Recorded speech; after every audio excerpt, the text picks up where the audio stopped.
317, episode 17. Here we are. 17 weeks later. I know. These weeks are coming around so fast, bro. I know I say it every week, but we only had 1 week off because you wanted to catch COVID, but we're good. Sorry for the inconvenience. Nah, it's all right. It's good to have a week off, just have a bit of a breather. Yeah, bro. And then just get back into it. How good was last week? You enjoyed last week? Man, last week was good, man. I was just, it was a good flow.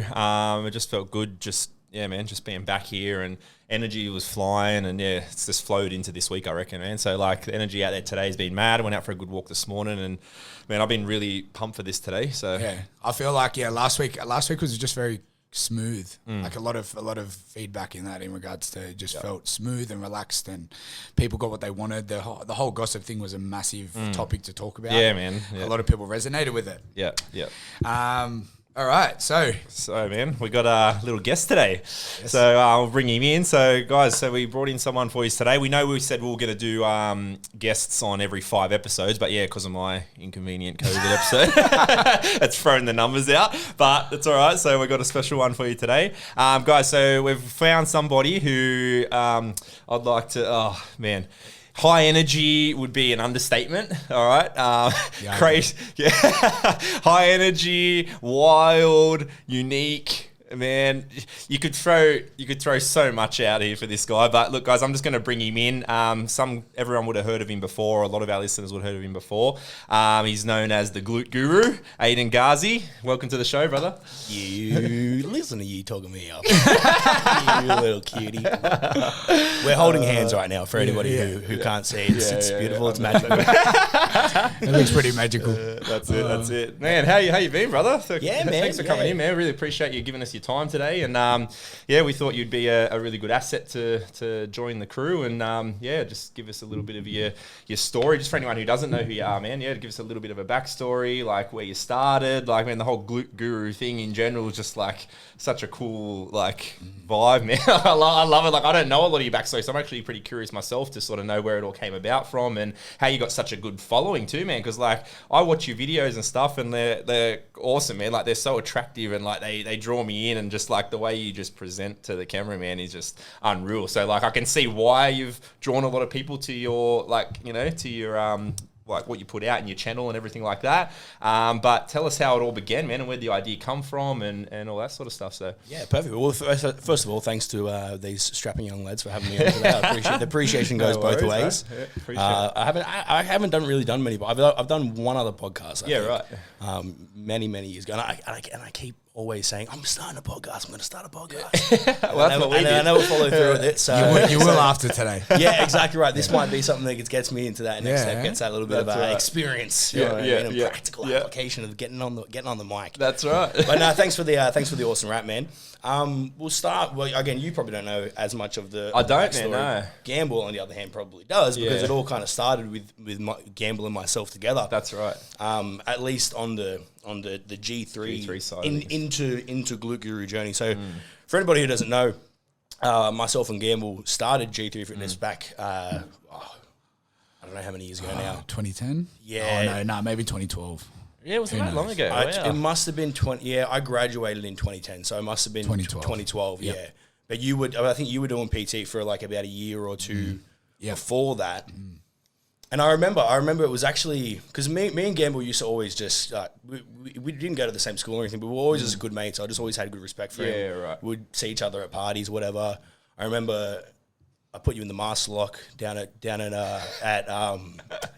Glenmore Park. Yeah, that's right. I have an unbroken master lock. For everybody who knows. He didn't get out. So I love it. Try me now. You do have some fucking big traps. Some big traps. Oh shit. No, but yeah, we always just got along really well. And I think it was one day he came into Glue, I think where I used to work. And I was just asking him questions about PT because he had already done it. That was something that I had always wanted to do. And then I think it was just a conversation that we had. We just continued the conversation on Facebook. Yep. And we were just kind of joking around, being like, "Oh, when I finish up my PT course, when I finish school, we'll do something together." Yep. And then that was where it all came out. I think I said to him like Gazi Gamble Gym, and he wrote back like get it done like, with the G3 and all the rest. And it was literally just a little conversation that we had. Yeah. And that conversation we found about a year or two ago. Yeah. Right. Gazi scrolled back and found it and screenshot it and sent it to me. It was like, this was a convo that we had for it all to come into fruition. Yeah, wow. It was insane. I was like, wow. And it said at the top 2012 or whatever year it was. And it was like, we wouldn't have been typing on phones. We'd have been typing on a computer. That's right. Yeah, right. Yeah, that's how long ago it was. Yeah. Okay. So for anyone who doesn't know the meaning behind the name G3, it's Gamble Gazi Gym. And that's cool because you've always got a part of that now. You always got exactly right. And G3's going to the moon, as everyone knows. 100%. I'm so proud with what Matty's done with it. But it's nice to because it's always going to be a part of a massive tattooed. Part it's tattooed inside of you for the rest of your life. Right. Exactly right. It's in my blood. It's part of my DNA, the G3 strand. But yeah, anyway, we just got to talking about it, and then I remember it was just that was just literally just a conversation that we had, and then it was, I don't know how much longer later it was towards when I was coming up finishing my my Cert 4, and then we were just like, remember that G3 idea? Do you want to do it? Yeah. And then we did it. That's cool. That was pretty much it. Yeah, we just hit the guns blazing. Then we got some T-shirts made, and then I got my mum to take a photo of us in front of the brick wall. I still got the photo. We're folding our arms. I got hair. Right. Yeah, you had hair. No bullshit. No way. I had hair once. Swear. Not much. Nah, it was there. But yeah, we got a photo in front of the brick wall, and we were checking our Motorola's or whatever we had then. I was like, oh yeah, it looks good. I'd like to see evidence of that hair. Yeah, we were doing the typical like PT staunch pose. You know that. Yeah, right. I was trying to chest puff out. up the biceps. Geez, traps wouldn't have been as big then, though. Nah. You got to get an updated photo. No, but from there, like literally, me and Matt, we had a vision. We knew what we wanted to do. Yeah. And I always liked the idea, even just from a branding side of things, just touching on that, rather than going into it just being like, hey, I'm Aden Gazi, or Matt being like, hey, I'm Matt Gamble, you know what I mean? I think two of us working together, which we both have a lot of energy. We both knew a lot of people in the community. We both knew what we could deliver and what we could bring to the table. But by combining those forces and giving it a cool name, made it more of a brand. 100%. You know what I mean? Yeah, and I think branding's so important. Yep. Having a cool slogan and a cool catch line that people could immediately refer to as well, like get it done. Especially get it done. That's why I loved Get It Done so much, because it's something that people say. That's right. Every single day. That's right. You know what I mean? Well, maybe not, but it's a common phrase. It is common, yeah. It's like just do it from Nike. That's right. Yeah, it does. It always reminds me of that. Exactly right. And just I kind of wanted to. I knew that I wanted to make that like a big part of the brand. And the main catchphrase, just because it's like somebody hears that and then they immediately associate that to us. You know what I mean? So it's a cool little reminder that you can kind of like subliminally put into people's minds in a positive way. Yeah. You know what I mean? It's not, we're not manipulating them. Yeah. Come on. Get it tattooed. But I actually remember it was a really good thing for me as well, actually, because whenever I would feel lazy or whatever, I would feel like I was procrastinating, whenever I was trying to put something off, whether it was training or whether it was just anything, put in the clothes away. Yeah. I would just literally say in my head, I would just say, get it done. Yeah, that's good. It's kind of like, you know, some people like to count down from 5. Yeah. Like 5, 4, 3, 2, 1. Get it done. You know what I mean? So that was really cool. But anyway, moving away from that, me and Matty just did our thing. Matt always trained his clients, I always trained my clients, so we were still just like doing our own thing, but working off each other. And then we had our boot camps that we ran, and our first boot camp was like all guns blazing. And I think I've heard that story where he's not quite prepared. No. I was just telling a quick story now. So, Gazi, we had a thing where like we tried to do sessions together, like design them together, and it just wasn't working because I would visualize it one way and Gazi would visualize it another way. So I said, how about we go week for week? So then it was Gazi's week, right? Cool. And the night before, I'm fully prepared. I'd screenshot the workout, send it to him. He would have it the night before, read it, and then we get into it. The morning rocked up, and I was like, "Oh, Aden, you didn't send me the workout." He goes, "I'm not gonna lie to you. You're my business partner. I haven't designed anything." And I go to him, there's 85 people here. Yeah. Like this was the biggest boot camp we've ever done. Yeah, There's wow. 85 people. We took up 4 Jamison quarts. Wow. And I go, well, do you want to tell me the workout? He goes, I haven't actually thought of one, so we're just going to fly. Just go off the fly. Yeah. So as he goes, all right, guys, line up. One big line. Let's get ready to go. I'm looking at him, looking at everyone going, I've got to listen in on this workout because I have no fucking idea. Ended up being one of the best workouts ever. He goes, told you so. Oh, how good. Well, man, we know we love the fly. Like we came into this like that, eh? Yeah. Like we were just like, we're going to go for a topic and then just run off the fly. Yeah. So it comes good, man. And like that's a pure example of like how it can work. Exactly. And I think that was a really good thing with me and Maddie as well, how we worked so well together because we both know what we bring to the table. We both have that energy. Whereas Maddie was always more of the, like, you like having a bit more structure, a bit more organization, a bit more planning. And back then you could be a little bit more stressed and a little bit worried and overthinking. Whereas I was a bit more of the, just fucking go with it. Yeah. Like, I actually like that. That's a good dynamic, man. Like, you know, I mean, like we're saying with us, like we've realized where our strengths are with each other too. But like, I love, you know what I love so much about that situation? Because like, that's a perfect situation where a lot of people would have panicked and freaked out and probably, you know, it would have gone to shit. Yeah. Like being able to be out, like that's a really like, you know, that's a really good quality of yours to be able to just switch on, hang on. All right, we've got a situation here. All right, can we turn it on? And that's the difference between a good leader and someone who isn't made for leadership. Yeah, and that, You know that what was I a mean? yin yang analogy, sort of like if I said, "Come on, man, we've got to pull it in," Gazi would pull it in. Yeah, where that's if he would say, "Just chill," I'd chill. Yeah. So like that's where it's sort of balanced because Yeah, I'd be like, I like "All right, I trust you. Yeah, you're right. I've got to chill a bit." Yeah. Where I'd be like, "Come on, Gazi, let's get into it." He'd be Yeah. like, "All right, we'll get into it." Yeah, and that good. was cool. I like that. Definitely, and it's definitely it was really good having that balance and having that yin and yang because as much as you might think, oh, that's such a great thing, like just go with the flow, like live in the moment and all the rest.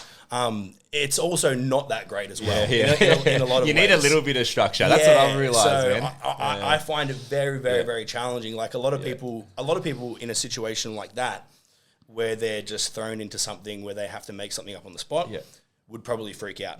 Me, if I try to plan ahead, that's when I freak out. I'm not freaking out about. I'm not freaking out about what's going to happen. I know that it'll be okay. But if I try too much to plan something or organize it or think ahead, then I freak out in that moment. Yeah, I feel you there too because I'm the same. So I like having a little bit of structure, just knowing like a little bit of a guide, and then a bit of a free flow. I like the analogy of like just having like a free flow approach to things. Yeah. But you know where you started and where you headed. Yeah. So definitely. and then you just kind of wing it through the middle. You know what I mean? So and it always seems to come good. So it comes from a state of calmness and knowing and being confident in your own abilities, and then you can deliver on that 100%. level. So And I think for everyone, it's always going to be a little different. Like some people need that discipline, organization, and they need to know what's happening, when's it happening, how's it happening. Whereas other people maybe a little bit less. Yeah. And then the more confident you get and the more experience that you have with something, typically you might eventually tend to steer more towards that, a little bit more of that relaxed kind of find flow. that balance sort of. Yeah, but I think everybody has their own makeup within themselves of just the structures and routines that they've developed over their life that's made them become that way. Exactly. For me, it's, and we'll touch more on this later, but for me, a lot of it is because I have ADHD. Yep. So I find it very hard to think about anything other than what's happening right now. But yeah, moving back into G3. So I could speak about any and every little detail that we had along the way, but I mean, it was a 7-year journey. So that's right. I like you wrap up how you wrapped it up at getting started there. So I guess like maybe jump to sort of where did the idea of Glute Guru come towards the end of G3, or did you start it still on the side? Was it something like that, or did you kind of like have the idea and then feel like you were more drawn to that, so that's where you kind of separated? Like, give us a bit of a rundown. Yeah, definitely. Well, I would say the Glute Guru specific idea came at a particular point, but I always had a pull towards wanting to do something like that. So even when I just got into the PT industry, 18, 19, 20 years old, I did, like me and Gamble, have always loved training legs. Yep. You know what I mean? Like me and the boys would every Thursday. We literally would take the day off. To train legs. We didn't work Thursdays was our day off. That's good. And it was leg day. Yeah. And then we'd go and get the feed. half chicken and Yeah. chest potatoes. That's the best. And how good's that? Because leg day is the day that most people skip. So to be into leg day, I'm the same. I've always loved legs too. So I feel you there. So, but that's cool that you like put so much importance into legs. You know what I mean? Because it is, man. You get so much out of it. It's a high energy output workout. You know. And because I love that so much, I always thought to myself in the back of my head, I was like, I'd love to just be like the leg guy. You know what I mean? Yeah, that's cool. And I was like, I'd love to just train bodybuilders and train legs. But I was a 19-year-old kid. You know what I mean? Like, what bodybuilder's going to be like? Yeah. So I knew that, like, even though it was something that I wanted to do, I don't think that I was prepared. I hadn't gone through the dirt enough and built myself up to the point where, but it was always just that kind of underlying thing. And I also knew that I've always just had a big character, and I also knew that I've been able to stand out online. I've always just made funny videos. That's cool. Bad lad videos. I think you've always stood out, but I reckon you're just a natural born leader. Yeah, 100%. You know what I mean? Like, you always had that aura around your parties. That's why we connected. Like, we knew of each other, but we just give each other like this acknowledgement head nod. Yeah, cool. Like, I like that. And I always noticed that Gazi at parties was like the energy starter, but like the one that people just like draw themselves to. Yeah. So you know what I mean? So even when we started G3, and like I had a little bit of that in me as well, when we kicked it all off, it was just, we just drew people to us from our ability to just give out good energy. And, I like that. And even through G3, like our journey was like to help people, and that was purely our focus, and you could see that. Like the money thing was like, oh, we get paid, cool. Yeah, man. We're cool training people. You're always going to succeed when you big time when you think about it. And natural born leader, righty. And I think that's where you sort of like, and now you like, I'm actually going back through the journey of like, you just had that leadership to you that it was like, I feel like you just have to be a one-man team in regards to your leadership of like, I want to be like an icon.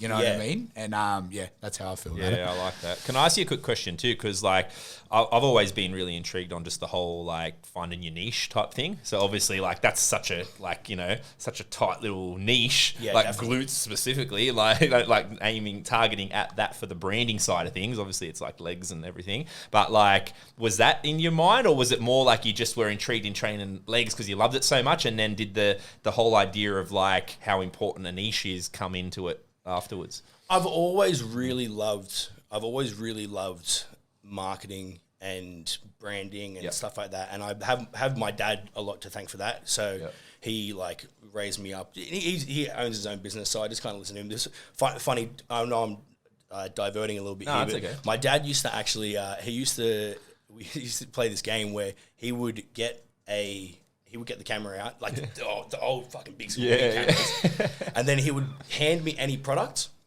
and he would say, "Sell it to me." Oh wow! Yeah, and then so we had one of them. Cool. How young? And were I was you? a kid. I don't know. I was in primary school. Yeah, wow. How cool is that? And I remember, that is awesome, bro. Seriously. So I had this Pringle can. He gave me a Pringle can, and then I popped up from behind the counter and I said, "Introducing fart cans," and then I gave it like a spin. So it was for kids who wanted to fart on their friends, but their friends weren't around at the time. So all they needed to do was fart into this Pringle can, seal it up. And then Pretty sure that's a thing. You can buy I love it. Yeah, I'm also shareholder. Yeah, I'm silent shareholder. I've copyrighted all the different flavors. So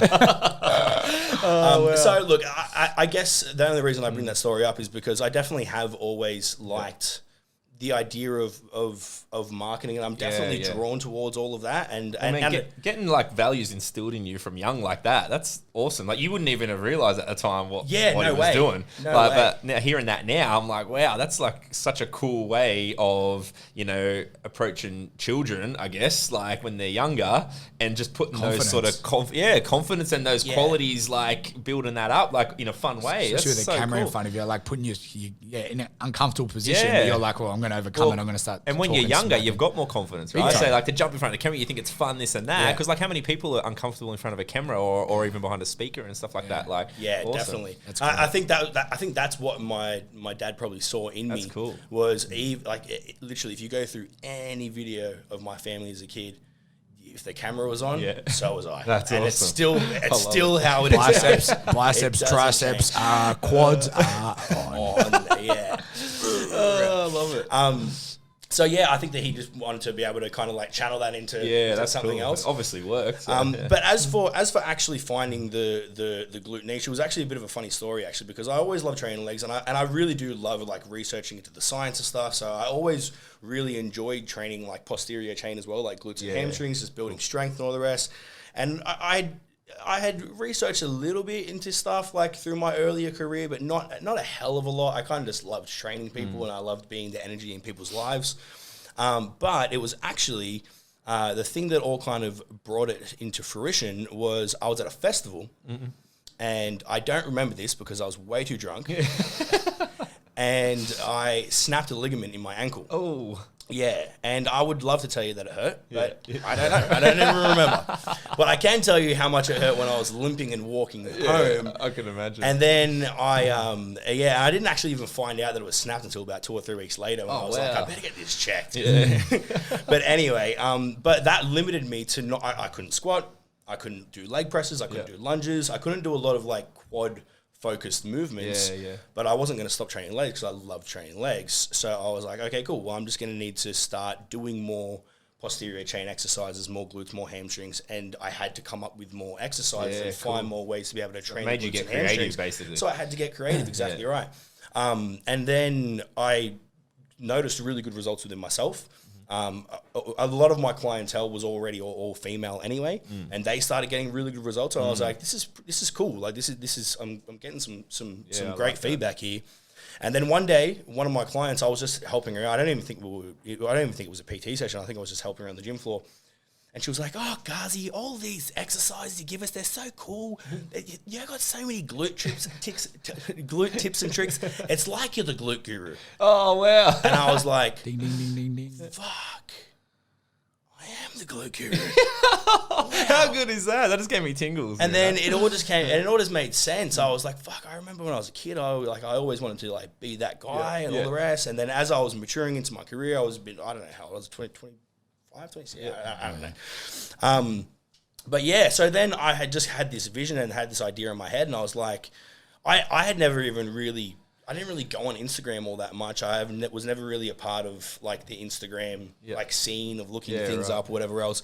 But I was like, all right, let's give this a crack. Like, let's see how we go. And then I just started putting a bit of energy and effort into that. And it was around about that same time that Gamble was you were starting to experiment with like different types of training. Yeah, with different your training clients. methods because I couldn't fit any more people into one-on-ones. So I was like, how can I train more people in less time? Yeah, So that's where that sort of thing came about. That's where it came about with G3, Yeah, exactly. So it was about that time where I was starting to research more and more into glute training, more and more into strength and conditioning, more and more into like programming and like all that kind of stuff, where Matt was starting to put together the systems for what G3 is today. Right. Yeah, cool.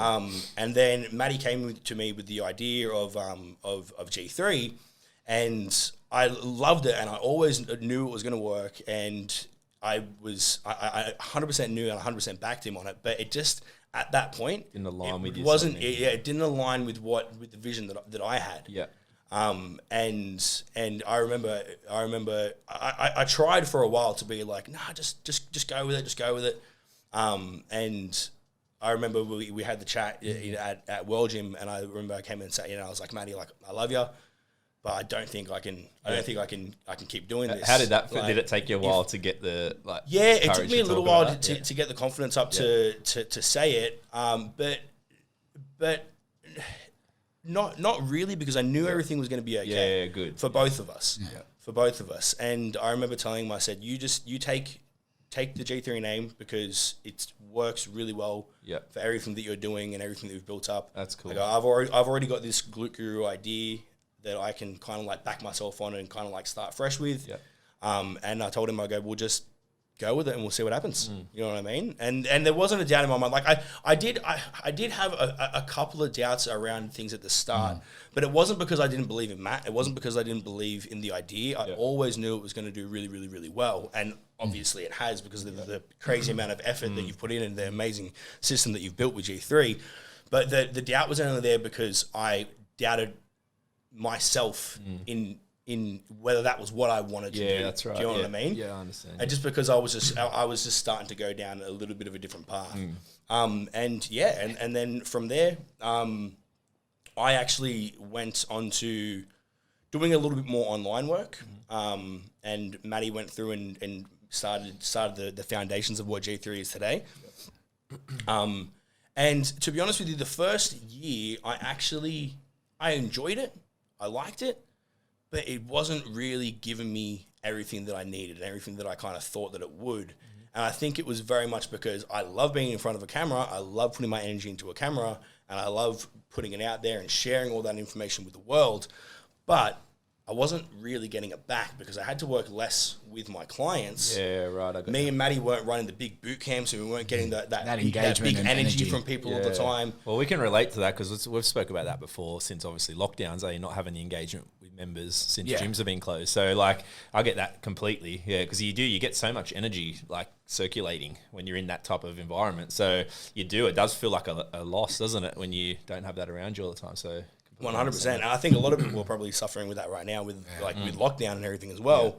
Like having external energy around you, not just to receive from, but to give to. To give, is such a important thing for me as well. I'm just such an extroverted person. I know some people are maybe a little more introverted, but still, like, you need that interaction and that back and forth energy for me at the very least to be able to thrive and be able to enjoy things. It's cool to see because even you, like, I reckon your energy tank would be way bigger than most people's, but like everybody still has a certain amount of energy to put out every day. Like we talk about this regularly, and like when you can only put out so much, and then when you're not getting it back, like we went into this with the Celestine prophecy, it's pretty deep. It's stuff we were already talking about, and that kind of clarified it. But like just that whole like transferring of energy to each other, when you're aware of it, it's crazy how the dynamic changes because you actually understand it, and you realize why some days you feel so drained because you're just outputting all day. Yeah. So when you're aware of it, hang on a minute, I'm feeling a bit drained here, and then you can notice that you have been putting out more than you're getting back. Yeah. And then you can actually start to control your environment a bit more, get around more people who give it back, and you just fuel each other. Yeah. Like, it's cool. So it's good that you've figured that out. And then I guess so that's obviously what kind of translated into you opening up your own actual studio and stuff, I guess. Pretty much, Okay. yeah. But just to quickly point on what you were just mentioning as well. A lot of people ask me like, "Oh my God, you have so much energy. How do you have so much energy?" Yeah. And my response to them a lot of the time is I say you. Yeah. Because like for me, if I'm in a room full of people and I'm like giving, that's what I need that to bring my energy out. Yeah, you know what I mean? cool. Yeah. Whereas if I'm sitting on a couch in my lounge room by myself, I'm not Mr. High That's Energy. right. You know what I mean? Yeah. Like I find it hard to have that motivation or that like I need to get myself up and like motivate myself to get moving. Yeah. Whereas in a crowd or on a stage or whatever, you know what I mean, cool. where you're entertaining or giving that energy, Exactly. that's where. And that's a really cool way of making it. It's a simple answer back, but it shows everybody that anybody can do that. Then, if you're getting energy from other people, and look what it's look how much you're outputting, and how much you can put out, and how noticeable it is to people around you, and how attractive it is. Yeah, it just shows you like if people, because that's what everyone thinks it can just come easy. Like everyone's like, oh, how do I get more energy? How do I get more motivation? How do I get this and that? And I like surround yourself with the same sort of people. You got to be aware of that. I feel like you got to be aware of that energy you feel. Like I feel like I've got 100% every morning, and then I've got to work out how I delegate it. Otherwise, you know what I mean? It's so easy to go around someone that sucks 20% of it. Oh man. And I'm like, oh. Like, and since we've been more aware of it, how like more conscious of it, how much better has it been for us? Protecting it with the two hands, and then Crazy. projecting it where I've got to project it because I know it's going to be charged up again with certain situations that I put myself in on a daily basis. Exactly. Yeah. So that's good. Just quickly touching on that whole G3 thing, it was because I wanted to chime in there, but you lads were going at it. It was so good that like we just both had such a strong instinct that we just went, it's all good. Yeah, like, I love that. I was going to make a point of that too. I was going to say, was it like a really clean separation? We shook like hands that? and That was hugged, so and cool. you had a key to G3. Like it was that. like, and that was the coolest thing, that it was like people can go, okay, well, I genuinely want to see you succeed. I'm not going to hold you back. And then I was like, well, I genuinely want to see you succeed, but I've got to do this. Where Gazi could have had it where he said, no, I don't want you to do it. Like, go build Gamble Fitness. Yeah, that's right. Or he goes, no, man, like you're on a roll. You've been at World Gym for so many years. I see you leading the way there. Yeah. I'm going to lead over here. I love that. And like, even when we were at World Gym, there was so many trainers that would come in and they had this new revelation to me and guys were like, oh, here we go. But then we'll just keep doing what we're doing. And everyone's like these lads are just killing it. And it's because we're good at playing the long game. Yeah. It's not this little short, quickly make some money and then dash. It was like, let's charge, let's learn, because we're only going to learn by the years and years of experience. Then we're going to be put in a position where we can open gyms. And like, I have no doubt I see the Glute Guru being more than one site. Like the social media platform of Aden's following will be what it will be in the world, like that you can visually go to places like that. So it's cool that that we both just literally shook hands and hugged and said, you know what, lad, like I love you. I love you too. Let's go for it. I'm going to back you and you're going to back me. But we're just gonna just put a little cuff in the road, and we're just gonna stay on the same lane. But we're just gonna be in different lanes. But we've got access to each other's lanes. You know what I mean? Yeah, that's cool. And like full trumps to you both for that, because like that's awesome, man. Because like so many like situations could have gone the other way, or they would go the other way a lot of the time. Because it's like, you don't want to sit. There's ego. There's no ego with our relationship. Exactly, it was like I remember Aden was like, I can't hold you back. Like you're not built to be held back. Like wherever you take yourself, you got to take it. And that fueled me, because then I was like, wow, he's backing me. I've got to keep moving. I don't know where it's going to take me, but my instinct is telling me it's going to take me somewhere. Yep. So then what that did was refuel me. So then when Gazi went into it and went, all right, I'm going to build my own place, I was like, bro, wherever you need me, I'm there, because once upon a time you backed me. That's then. Right. You know what I mean? So yeah, I love that. Yeah, it was good. And that was definitely the thing. Like Gamble, I remember like Gamble was just beaming with energy around the whole idea, around everything you were doing. And I felt like, out of respect for him, because I didn't have that same vision, my energy wasn't on the same level. So even when we were having conversations about it, about how everything was going, like Gamble was like up here, and I couldn't get myself up there on that same level, because I was just having doubts about whether that was what I wanted to do. Yeah.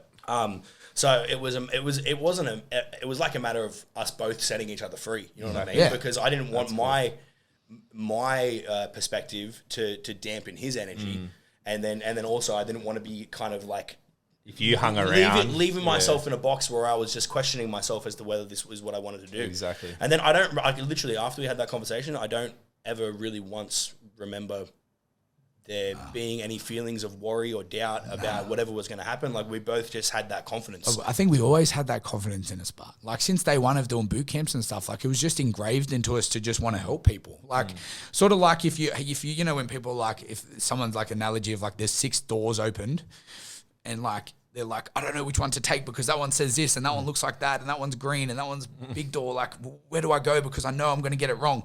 We were never, ever going to get it wrong. Yeah, like, that's right. if you gave us 20 doors, we would have been like made whatever was in through that door, we would have made it work. Yeah, so whatever, I think, whatever door I choose is the winning door. Exactly. Yeah. And exactly. 100%. But we subconsciously just had that. And that was like the way we just built that strong connection. Like, I think we had one argument and it was because I built the Instagram without you. Yeah, that was hard.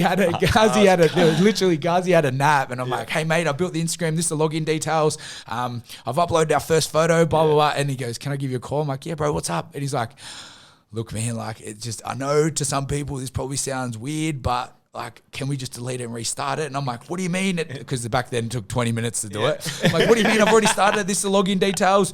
Do follow whoever you want, blah, blah, blah. And he's like, but I just need to restart it. And I just feel bad that I wasn't there when you clicked to go. And I'm like, what do you mean? And then like, and then we spoke about it after. He's like, I know it sounds stupid, but just delete it and we restart it. And then we spoke afterwards. I'm like, that was our first fight. Yeah. I love it. So it's like a relationship, right? It was just a sentimental thing. I get it. Yeah. Even I forgot it's about funny, it. Yeah, because I remember that being our first argument. I was like, wow, okay, that's pretty good if that's our first fight. Yeah, you know 100%. what I mean? I love it. I think because and then also the same thing like you and means up, the connection we have, and me and Gazi always have that connection as well, is that like to be like not only business but like life like itself, you having that connection with someone, it's like if they're going to make a decision and genuinely believe that decision and sort of take you with them, you got to know that their backing is what comes first, regardless if it works or it doesn't work. Like, do you know what I mean? Yeah, 100%. Where there's just that connection being like, okay, cool. I don't really see that, but it's all good. Where like, let's give it a crack. And then that's the thing with the Gazi. Gazi goes, like, I see it working. It's all good, but I can see myself just on this side a little bit more. And I was like, oh, cool. Like, shake hands. Let's go for it. And I think that was the difference in the connection that we had was so strong at the start that we just knew that whatever door was going to open. Like, I knew when he said the Glute Guru thing, when I would talk to him about the Glute Guru thing, it was the same energy that I had about the G3, building centers and doing all that stuff. Yeah. So I was like, okay, cool. Well, let's both give it a crack, and we'll destined for greatness. We'll put on this earth to be leaders. Exactly what I was going to say. Like when you believe in what you're doing and you know you're doing it for the right things and it's coming from the right places, man, you're always going to succeed. Like, you know what I mean? And like you said, like you made a point in there too. Like you just believed in that. You were getting drawn to there. You were getting drawn your way. There was no like, oh, I might stay here because like the money might be good there, or like this or that. You know what I mean? It was like, and I love how you said it was like you got released and then set off on your own ways. Like, that's awesome. Like, I love the whole like feel and just the idea of that. Like, yous were going well together over here, but then it's like, hang on, I've just got this vision. I got this vision, and then by doing that, it's just opened up and expanded both your visions even more into the areas that you both went into. And look now, like perfect example. You're both doing amazing. I think subconsciously we knew years ago that it was just we were going to be destined for that. You know what I mean? Yeah. Even once we did a boot camp, this is how like casual it was with the money side of things. I'd be like, because Gazi would have the money scattered all over the house. I'd like pile all the money up, and like at the end of the boot camp, I'd be like, bro, you got to come pick over the like cash. Don't tax us. I hope my account's not listening. But then Gazi would come over and I'd be like, here, and I'd give him this fat wad. And he'd be like, oh, is this mine or ours? Or I'm like, that's yours. He's like, man. Oh, cool. But like, it did not shift his state. Exactly. Where it's like, that's where the difference is between us. Money's never been a drive. So it's like, as long as we've got money to pay the bills and, you know what I mean? I've always had this analogy of Gazi of like, as long as he's got money to buy a sandwich and somewhere to sleep, he's good. He's happy. But that's where more people should be like that. There's so much value in that, right? You know how we always talk about, and like one of the most common questions people ask is like, how do you find your purpose or your passion and stuff like that? You've just like highlighted a lot of key points and factors in there. So like, take money out of it. Would you do it? Would you do it for free? Would you, can you see yourself doing this, and do you trust in like your vision enough to risk walking away from your stable job? Like, you know what I mean? That you don't like, you're just there for stability and, you know, for money. And like, you know, I know we touch on this sometimes, like we don't want people going out and just quitting their jobs and going, you need to have some sort of plan, but this is how you kind of find it, right? Like, passion is so strong. It's a burning desire in you. And you're not thinking about the money. Not at all. And then it's like, all of a sudden, oh, hang on, I can actually make an earning from this as well. Mad. Like, you know what I mean? I feel like those are the things. And if you don't have the balls to jump in, then it's probably not your passion, and you probably like, you know, start maybe looking around a bit more, because that's how I've felt. Like everything I've ever done myself, same thing. It's like, you know, I mean, I know some people are a bit more risk takers than others, but when you are really trying to find what you love, and if you're unhappy where you are, just thinking about those couple of key things, I feel is really beneficial and critical, right? And valuable, because what else? Like, you know what I mean? If you've got that burning drive, that's it. You wake up satisfied. Like, you will make it work if it's meant to be, and if you believe in it enough, you will make it work, and the money ends up being a byproduct that just comes with it. Definitely. And we live in a world where it's so easy to pursue your passions, right? You can do because anything of the these days. That's technology accessible to everybody. The technology we have these days as well. So for people who might be like, oh, I can't do that. I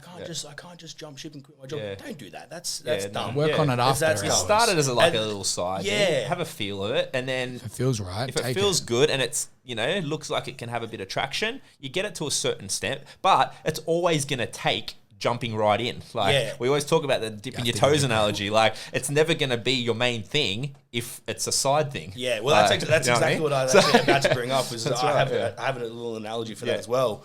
Is an idiot would go down to a river and just jump in without looking at the water level, without seeing how fucking cold it is. You know what I mean? So you definitely at some point need to jump in, but maybe you're too scared to jump in. Dip your feet in there, get a feel for it. That's right. Make sure that you're building that security around yourself and getting that experience about what you're about to jump into. Then you have the confidence to jump in. Yeah, that's right. You know what I mean? But don't let your your toe dipping. Yeah.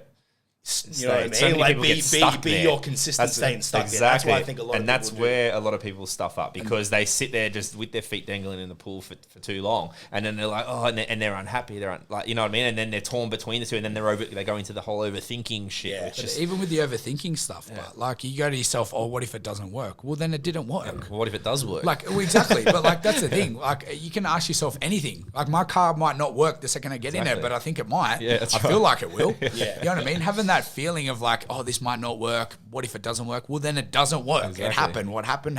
Yeah. And couldn't happen any other way because it didn't. And that's why I say that every single time. I like to use the analogy, the bike riding analogy as well. Yeah. So I feel like the dangerous thing about the information age is there's so much information out there that people spend all their time reading about how to ride a bike. Exactly. You know what I mean? And you can read every single fucking bike riding book in the world. Yeah. Until you And actually get feel on. like an absolute master, and then get on there and absolutely fucking stack it. You know the best way to ride a bike? Get on there and ride the bike. Yeah, You know what I mean? Like, and it doesn't mean that you shouldn't read the manual. That's right. Because if you read the manual and ride the bike, then you're probably going to be even better. You start fucking popping wheelies. Depends doing if it's a fishies. mongoose or a huffy. Yeah, exactly. And I can't ride a bike. I'm still using so. But it's true, but like overanalyzing is a thing, and it's a problem. People do it way too often. Yeah. You know what I mean? You have a little bit of a scroll through, you know what I mean? Have a feel. If it interests you, look a bit more into it. But at some point, it's going to take jumping right in. It's just how it works. And to be honest with you, I say that because I'm good at it sometimes, but other times I'm not. Like, Yeah, other times I'm a same. victim to that. Like, Yeah, I'll yeah. research into something so much to the point where you just get paralyzed in all the yeah. information, and you Paralysis by don't know analysis what thing, yeah. step to take. Exactly, yeah. Even us with PT, we learnt more PTing than we did So much more. 100%. Do you know So what I mean? much more. In the mix, like it was all knowledge, and we just picked up on experiences and what people liked, and knew how to talk shit, and we just got it down pat. Well, a lot of it is like energy and Yeah. like, you know, and interaction and how you engage with people, right? Yeah. So like anyone, like, you know what I mean? Obviously technique is a big part of it too, you know, like with PTing in particular, you don't want people hurting themselves, but I mean like, I feel like it's culture and like you said, branding and stuff like that all comes into play that's going to be successful. Not just like knowing textbook, do a push up like this, you know what I mean? Do that. And like if you're just being, you know, really textbook and you know, not giving anything. What are they out. leaving with? That's right. Yeah, you know want what I to mean? leave an impression, right? So like, and you want to show that you care, and you want to like, you know, show that you actually care for the person's time, and that you want to see them succeed and all that sort of stuff too, and just that circulating energy, like, you know what I mean, putting it out so it attracts people back. And Definitely, yeah. I like to say there's two words in personal training. Yeah. Personal and training. Yeah. And neither of them are more important than the other. yeah, that's cool. I like that. You know what I mean? Like you need to know how to train somebody Yeah, to exactly. be a good trainer. But Beautiful, if you're yeah. just a textbook junkie and you can't build a relationship with somebody, Exactly. I still remember actually it was what was her name, Renelle, back at TAFE. Was she there when you were there? Yeah. She said, if you really want to know what a personal trainer, what the business is in, you're in the business of building relationships. Yeah, that's And to cool. be honest with you, is that true for personal training? Yeah. Is that true for any everything. and everything? I was just about to say, yeah, 100%. Like you, that's what you do. You Yeah. build a relationship so that somebody can have a better relationship with themselves. Exactly. You build a relationship so that you can have a better relationship with that person, and you build a relationship with them so you can have a better relationship with yourself as well. Because that's just how relationships work. Big time. And as PTs, we had the strongest connection with so many people, and it was ridiculous. We never used to write programs. Yeah. Like everyone, all the other PTs would have like a little book with like the programming and write it all down. It would just be off the fly, client after client after client. Like Saturdays would be there till 4:00. Mondays would have 10 clients each. But it was cool because we'd both be on the floor sharing that energy, but would be with our clients, which resonated with everyone. I like that, So yeah. then it was like, yeah, and then that's where it sort of kicked off. Even, do you remember that time that I booked Vegas and you didn't even know that I booked Vegas? Yeah. I gave him, he come over to grab some money. I'm like, here, bro, there was supposed to be 20, but there's only 17 because I booked Vegas. We leave in 2 weeks. I've already put out things, like we're not paying rent at World Gym. Yeah, and he's like, yeah, cool, no worries, bro. 2 weeks Vegas, cool, no worries. That's the best. I remember I went home and I got straight on the fucking treadmill. And then what about the booty base? How'd the booty base come about? And let's get into that. Okay, so I would say I definitely the only time that I did feel bad about not going into G3 wasn't the fact that I didn't like what I was doing with the online stuff, but after a certain amount of time, I just realized that it's not the type of energy that fulfills me. You know what I mean? As much as I really like all of that side of things, and I didn't want to give it away. I didn't want to give up on building the Instagram and all the rest. But I knew that I needed to kind of shift my attention back towards building my own system so that I could train people with like programs and progressive overload in the way that I kind of wanted to be able to do things. And I remember actually it was like a stinking hot summer's day. I think it might have been like in the holiday season or something like that, like towards the end of the year, like around December, whatever it was. So it was like a stinking hot day. It was like in between, in between. I used to take like 2 weeks off at the end of the year before we'll get back into work. And earlier that year, I had also me and my ex had broken up of like 7 years, and that those few months after that was rough for me. That was really rough, and I've never really been like up until then. I'd never really been in a vulnerable state, so I was just kind of down about all of that. Plus everything with like what I was doing with Glute Guru, I was enjoying it, but it wasn't really fulfilling me. Yeah. And then I think just a combination of all of that made me be like, fuck, like, and then Gamble, like you'd been doing G3 for about a year now. You guys were looking to expand into a new location. And I was like, fuck, did I make the wrong choice? And I was just a bit down on myself. I was like, shit. But anyway, I remember I was there and I was watching this movie called The Founder. And it's about McDonald's. It's a gun movie. Yeah, it's good. A really good movie. It's a really, really good movie. And I just remember watching the scene where they're moving everything around and they're like testing the systems of like how they can make burgers in the most efficient ways and how they can put this person here and move this person there and all the rest. Did they do chalk on the ground? Chalk on the yeah, exactly right. And I just remember thinking to myself, fuck, if McDonald's can fucking have a system to make their buns, then I need to create a system to make your buns. I love that. Yeah. So I remember, I still remember it was the first session we came back because I used to, I still did group sessions and stuff with the girls, but it's not the same when you're under a blanket at World Gym. Like you're still under someone. That's right. Yeah, exactly right. Yeah. And not only that, but I love circuit training. I used to do like different circuits. I used to do Tabata classes. I used to do boxing and stuff. But I really loved proper strength and conditioning that I would do with my one-on-one PT clients. So I was like, I need to figure out how I can do this exact same type of training that I will be doing in a one-on-one PT session, but be able to do it with a group of people all at the same time. At World Gym at the time, I couldn't do that because they had like two or three squat racks, and then and that was on the main gym floor. Yep. But it was around this same time that they had just like built this functional area and all the rest. So I remember I came back and I told all the girls, I go, all right, girls, we're gonna do something different. We're gonna throw out all the regular type of training that we do, and then we're just gonna follow a program, and we're gonna follow it for 4 weeks. We're gonna all train at the same time together. We're just gonna test this out, see how it works, and then it worked really well, and I got really good feedback. And then I just kept improving on it, and just everybody started getting really good results. And then the sessions just over time just got bigger and bigger and bigger and bigger, to the point where like World Gym ended up like trying to charge me more and more and more just to use the space, because I was like taking up all the space in their Gazi World Gym. It was funny though, and I'm not having a dig at World Gym, but like they would be like, oh, you got to be careful because we've got a class in there tonight they had like that World Gym Athletics or whatever it was they had going on there, and my classes would be getting like 16, 20, 24 people in there, and they were like, oh, just be careful, you can't use any of the equipment because we could have a pack class, and they would literally only have like 2 or 3 people in there, and I was like, you're grinding my gears here.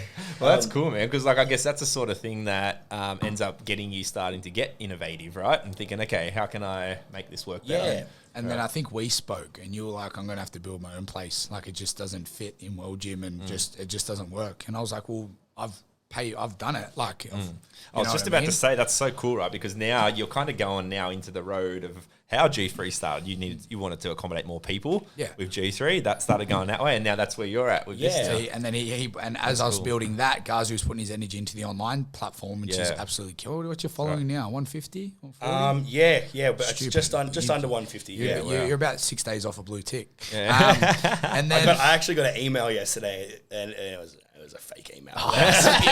So it goes verification. Yeah. I was like, yes. And then I checked it and they were like, enter your password. I was like, fuck. Yeah. It actually might be right. Double check that. Maybe, but He I wanted, don't care about he was it. from Nepal. Anyway. He wanted $2,000. No, but and then that's when Gazi was like, "Hey, I'm thinking of doing this." Yeah, that's cool. And I think I remember I remember being in my old house talking, and I was like, just wherever's supposed to be, it'll come. Like, don't worry about it. Like, because I remember you were looking and it was like things were coming, then it wouldn't work, and then you found somewhere else and it wouldn't work, and then because we're so passionate of what we do, we got so excited. Like, I was excited for him, and he'd get all G'd up and be like, I can visualize this where I'm going to have everything, and it didn't go through. That's right. And then I visualized this and it didn't go through. That's energy. Like, and then you're sort of getting like kicked off the block again. Yeah. And then I was like, and he's like, I don't know, I just got a good feeling about this. I'm like, just write it out, see what happens. Like, if it's meant to be, it's meant to be.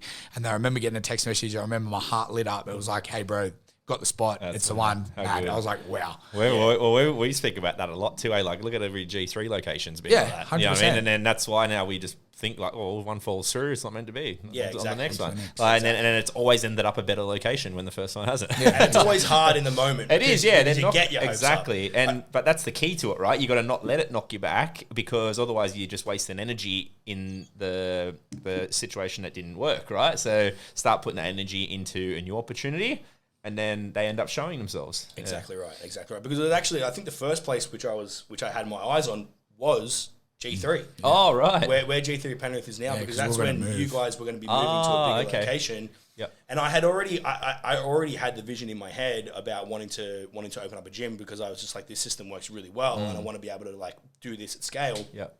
And then I remember Matty told me, and I was like, oh, bro, if you need someone to take over, like, I'll do it. And then you guys didn't end up going through with that, and I was like, fuck, damn. But but that's what, the fact that opportunity was there was what sparked it for me. Yeah, you know like what I mean? that, Like, and I thought to myself, how cool would that be? Yeah, like, as well. I Like, like the fact that Gamble went to go to, like, me and Gamble were together for so long.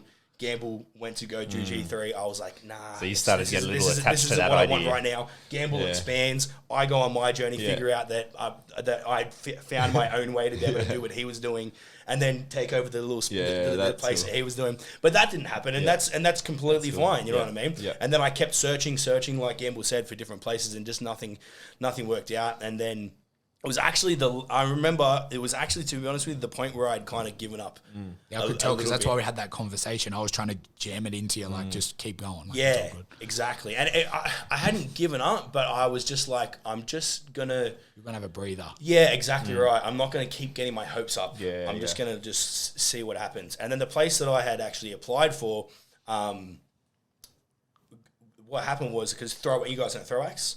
Yeah. Yeah, so Throwax was the place that got the building where I'm at now. Mad spot. It's right across from Jamo Park. Awesome visibility, and I was like, this would be insane. This would be so cool.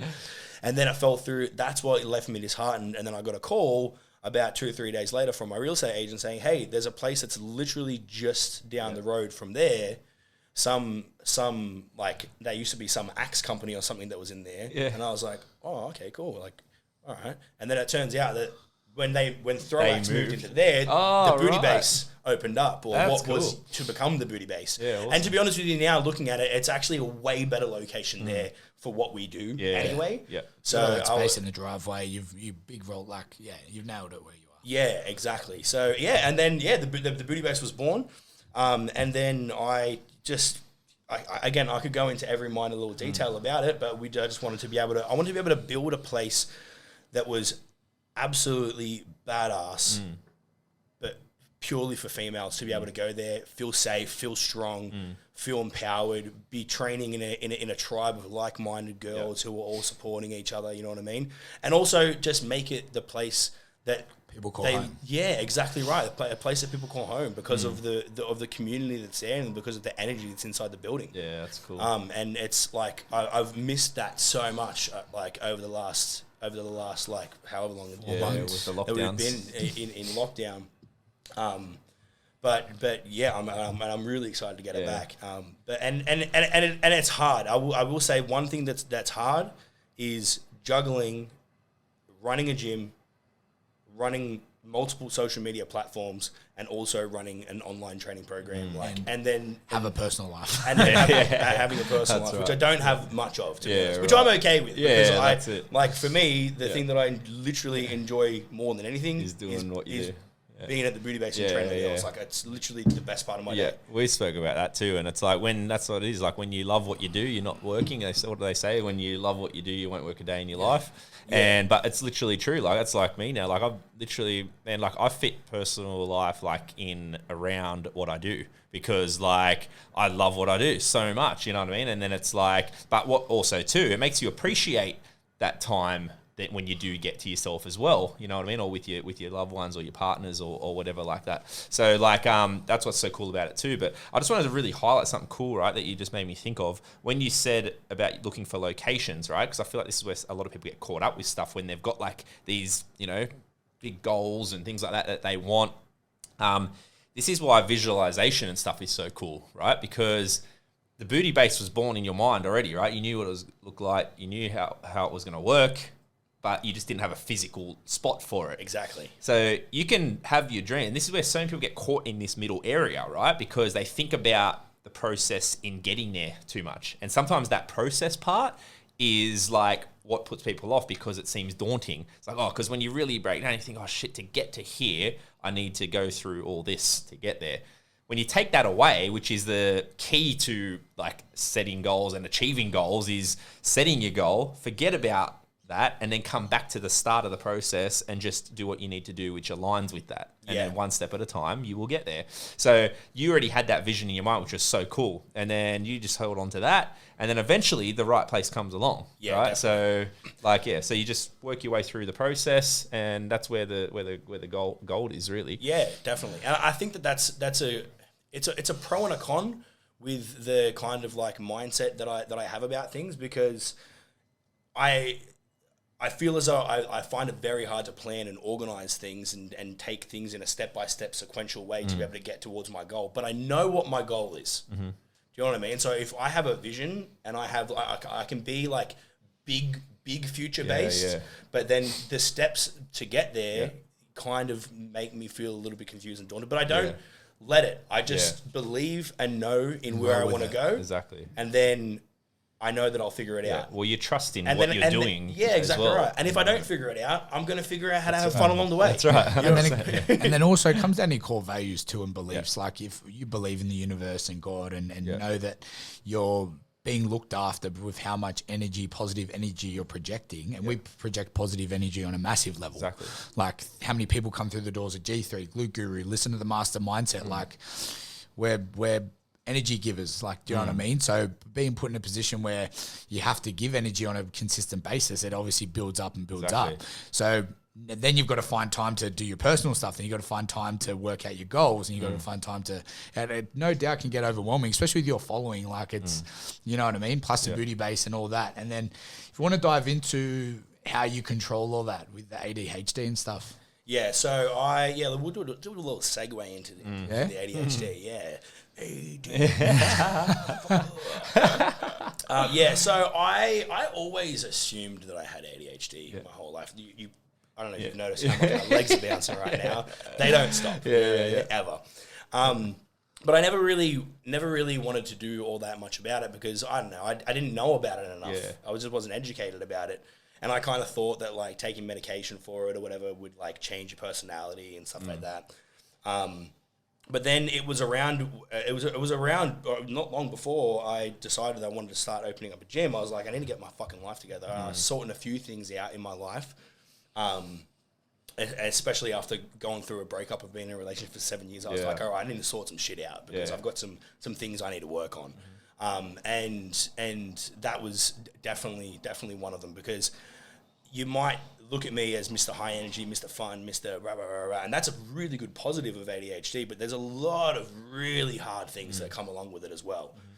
So ADHD, essentially, what it does is it plays around with your dopamine, essentially. So we're really bad at getting regulating our dopamine levels, and dopamine is like the feel-good thing. It's what makes you chase reward. It's what helps you to plan your goals and help you to move forward in life. So there's a thing called executive functions, and that's all like controlled by the front part of your brain. Things to do with memory, things to do with your mood, things to do with your motivation, things to do with a whole variety of different things to do with looking ahead and planning and organizing. So all of those things I definitely struggle with a lot. So a lot of people who have ADHD feel like, and this is probably a good thing to talk about actually, is people will always like live in the now. You know what I mean? Be present. And it's important. And that's definitely important. And I do that really well. But there's living in the now, and then there's being trapped in the now. Like I feel like the only thing that ever exists is this moment. Like I know that sounds funny. No, I get you. And it's not like I don't understand or conceptualize time very well. But another thing that people with ADHD have is what they call time blindness. So, and I can tell you, if anybody who probably knows that better than anybody is probably Maddie, because of how late I always am for everything. You guys are on the ball. You know what I mean? I'm off the ball. I'm standing on the ball. I always had that analogy. Guys, is like, you're that on the ball, you're standing on it, and I'm trying to kick it. Yeah, 100%. I love that. Yeah. But and that's another thing as well. But we're very stereotyped as being late or lazy or whatever it might be. But it's kind of one thing that I read one time is the way that we perceive and conceptualize time. We know it exists. We know that it's there. We know that it's real, but we just can't really understand it in a way that you could kind of relate to somebody who was colorblind. You know what I mean? They know colors are real. Maybe they can kind of see colors a little bit, but you can't just tell a colorblind person, just squint your eyes. Maybe, you know what I mean? Try harder to see that color. You know what I mean? So that's something that I definitely struggle with a lot. Okay. And I think that is definitely something that relates into a whole variety of different things. And like for me, it's also the fact that nothing really exists in this moment. So I feel as though even with like relationships that I've had, right? If you're not in front of me, you're not real. Unless you text me or unless there's like a memory or something that comes up. Yeah. Like, and even like, I remember like with my ex, I remember that I literally don't think that I ever missed her. I know that sounds bad. Yeah, no, I get you. It does, but what it would be, right, is I could go for like 2 weeks. I'd go away on a boys trip, whatever. And it was like, as soon as you're not in my face, it's just, you're not there. And that's what you mean by being trapped in the now. Yeah. It's like, it's just whatever's literally here right now exactly is what your focus is. It doesn't mean I don't care about you. It doesn't mean I don't love you. It doesn't mean I don't appreciate you. But it means that I can't really access you right now.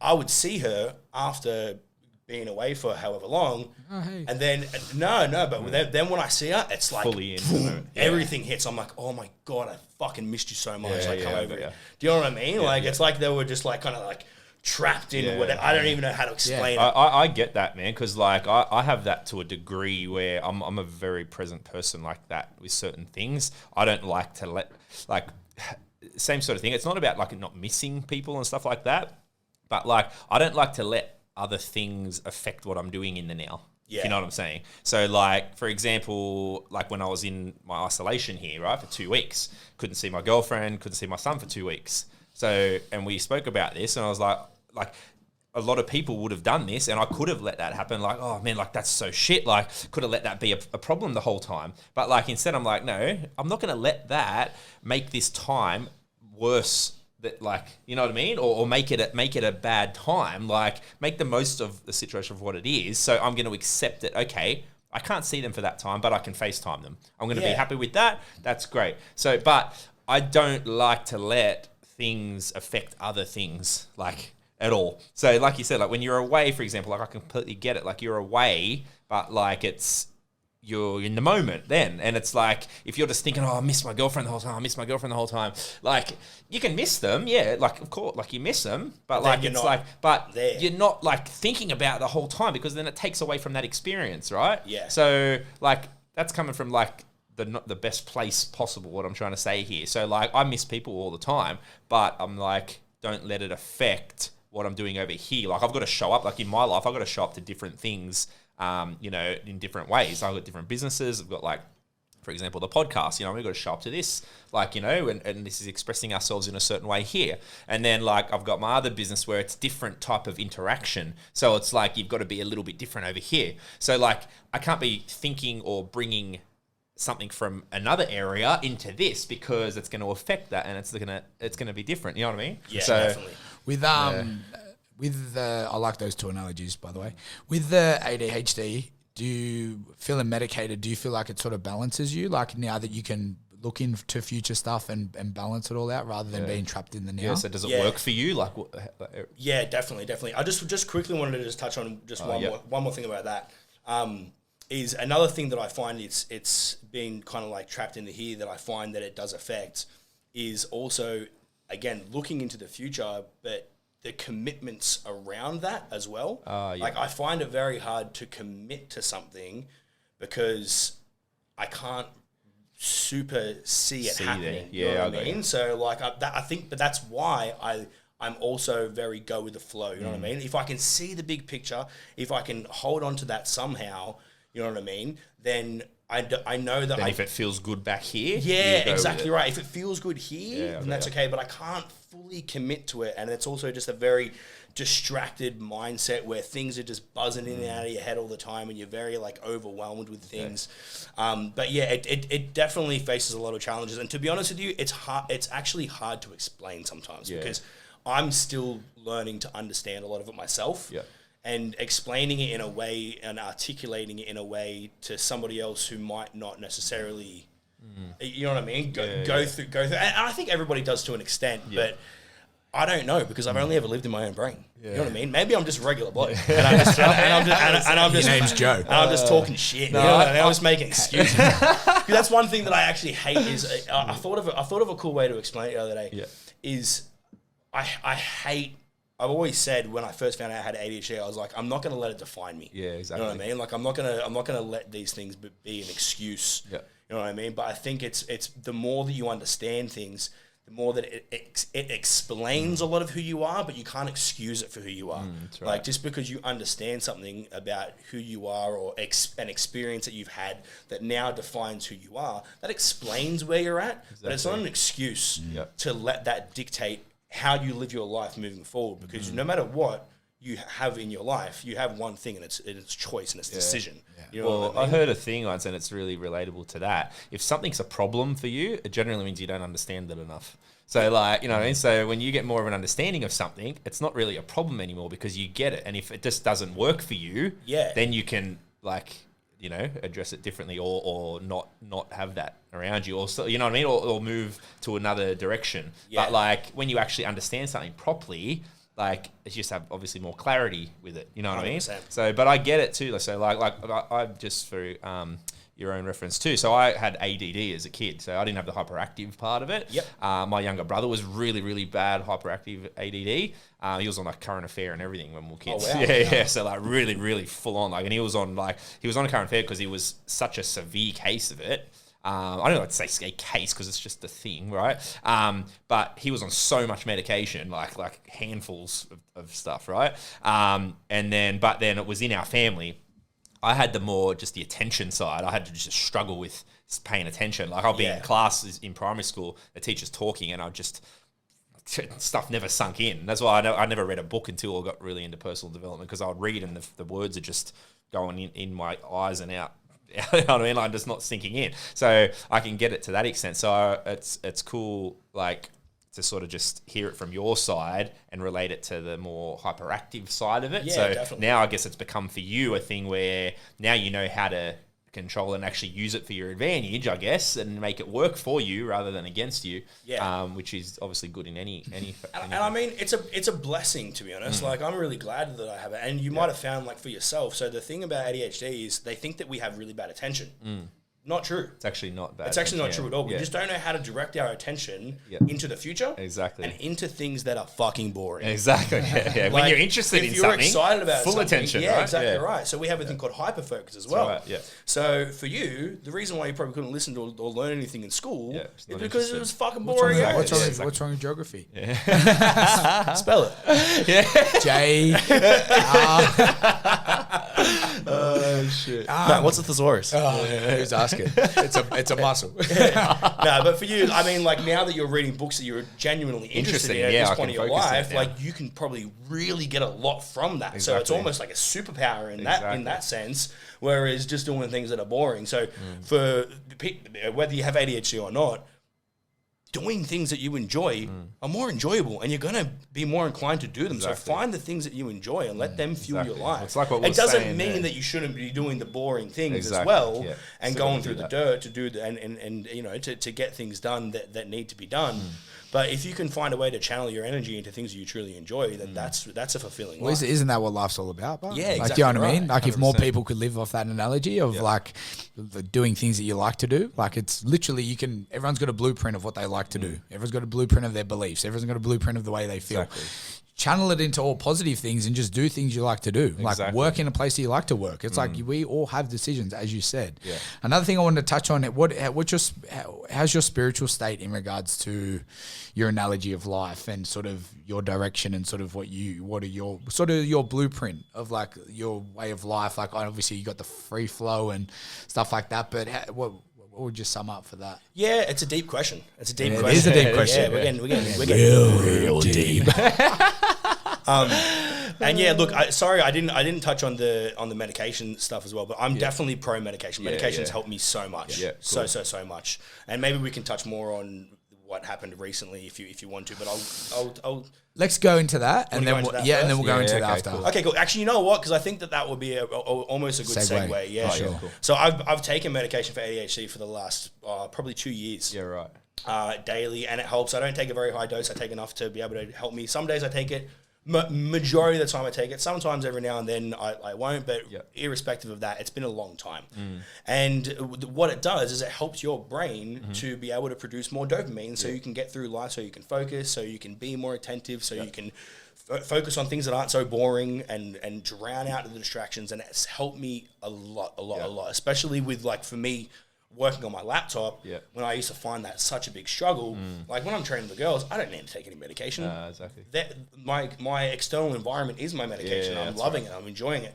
But when put me in front of a laptop, I get like anxiety sometimes and overwhelmed because like that's where I need to use those executive functions to be able to plan and organize and all the rest. Yeah, and it right. just, so it really, really, really has helped me a lot in that sense. Yeah. But, shit thing about having ADHD is you have a fucking pretty shit memory. So I forgot to go and pick up my last repeat, and then my script expired. Oh, right. And then I didn't have any medication for about 3 weeks. Right. And at the start, I was like, oh, this won't be too bad. It's all right. Like, you know, refresh the system, you know, whatever.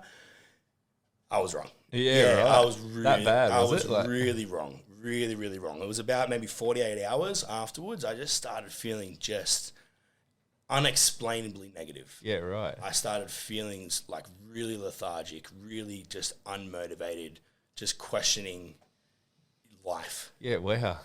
And I was honestly in that hole for probably about 4 or 5 days. Yeah. And it was hard to explain because normally in everyday life, if you get into a negative headspace, a lot of the time it's thoughts that are putting you there, right? I didn't have negative thoughts. I had overwhelming feelings that I couldn't control. I was right. like trapped in this hole. And because that's what dopamine does. Dopamine essentially is your reward system. It's your pleasure system. That's it's right. what makes you feel happy. It's a So you ain't getting feel-good none of hormone. that. So I had none of that. And it also does other things with other neurotransmitters. I'm not going to get into the neurobiology of all of it. But because my body was relying on that from an external source for so long, it wasn't like I just went back to what I was like before I was medicated. Yeah. I was never like Yeah, that. no. I was worse than what I was when I was medicated, but nothing comparable to how I felt there. I was on the couch. Even to stand up and go to the toilet felt like I had to summon the same amount of motivation that I would normally need to run a marathon. I've never run a marathon. But you know what I mean. Saying, wow. And I, to be honest with you, I was speaking to Matt about this because Matt helped me through this a lot actually. But I now that I'm out of it, I hate saying it. I hate admitting it because I just feel like saying, fucking get up, bro. Like, what are you doing? Stop being lazy. So easy to say You can that, be fine. But like, that's the thing is, the first 5 days I was like in a real bad low, and then I came out of it.